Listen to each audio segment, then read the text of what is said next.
We're visiting one of my childhood nightmares this week. Nearly every horror fan from my generation has the same story.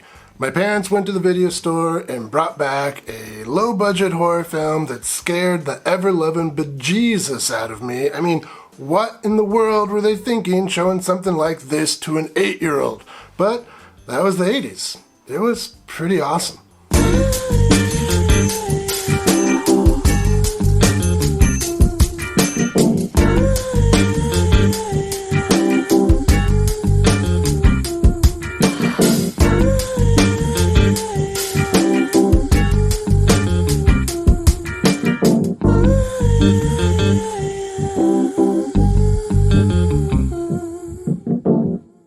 Welcome to Exploitation Reviews, and me, Rob, and today I'm taking a look at The Deadly Spawn from 1983.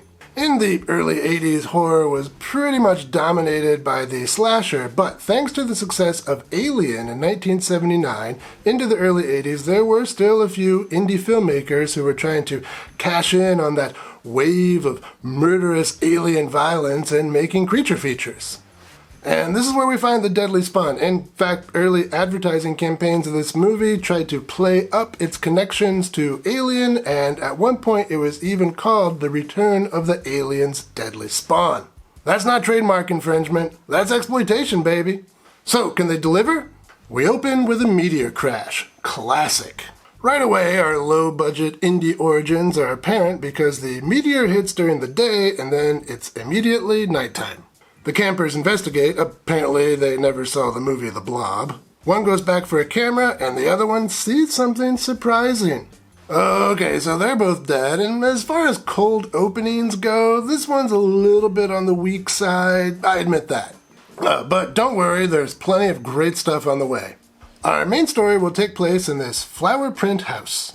This married couple wakes up early, they have travel plans, but the hot water is on the fritz, and not wanting a cold shower, hubby goes in his cellar to check it out. We stay in the bedroom with his wife and check her out. Down in the cellar, something is making hubby suspicious. And his suspicions are warranted. And after a little while, the wife wonders what's taking him so long, and she goes down to the cellar to find out. And then we get my favorite jump scare of all time.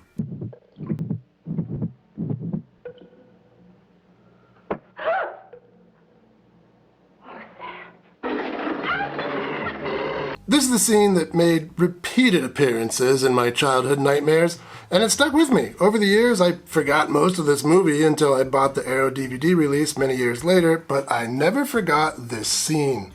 And before going on, let's take a moment to appreciate that these indie filmmakers wasted no time showing us their creature. Not too many creature features can say that. But everyone that the movie has introduced so far has been killed, so we need some new characters. So, here's the aunt and uncle. They're visiting for the weekend. They think that the couple that we just saw being eaten in the cellar have already left on their trip. Nobody notices that their car is still in the garage. The younger brother of this family is a big fan of monster movies, probably like the makers of this film, and the older brother is trying to organize a study date. The family have breakfast and they chat about their plans for the day, and then the electrician comes over and finds a note directing him to the cellar. Whew, and we almost went 10 whole minutes without seeing someone getting eaten, so that's pretty cool. This younger brother is a bit of a prankster, and he goes into the cellar with a mask to try to scare the electrician. And here's a pretty good example of very low-budget filmmaking. They filmed this movie over the course of a year or so, but that's a little bit risky when you're dealing with child actors because they can grow quite a lot in a year or so. And this boy grew a few inches while he was in that cellar. I guess he discovered puberty down there. But he does learn that this deadly spawn in the cellar is blind and is attracted to sound. And so, not wanting to move around too much, he stays down there and watches them eat his mother's face. Teenagers are weird.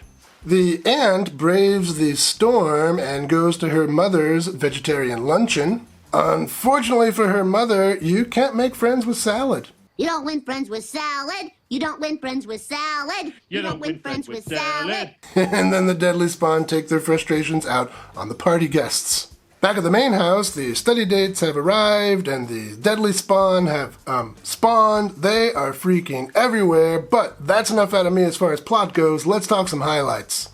Well, there are some really great gore effects in this movie. No, they're not as great as the ones in The Evil Dead, which was another early 80s splatter film, but The Evil Dead had a budget of somewhere around $400,000, and this one had a budget of $8,000.